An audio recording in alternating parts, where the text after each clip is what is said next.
दुवै हाइड्रोजनसँग एक-एकवटा इलेक्ट्रोनहरु चाहिँ के गर्यो त शेयर गर्यो, साझेदारी गर्यो।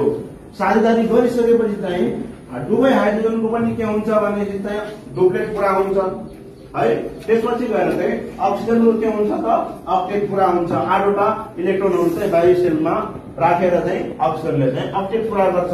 त्यसपछि गएर चाहिँ दुवै हाइड्रोजन एटमले चाहिँ के गर्छ त भनेपछि चाहिँ आफ्नो बाह्य सेलमा चाहिँ डुप्लेट पूरा गर्नको लागि, डुप्लेटको नियम अनुसार डुप्लेट पूरा गर्नको लागि चाहिँ एक-एकवटा इलेक्ट्रोनको सूत्र संकेतमा व्यक्त गरिएको तत्व वा यौगिकको अणुहरुको सूत्रलाई के भन्छौं त हामीले चाहिँ आणविक सूत्र भन्छौं।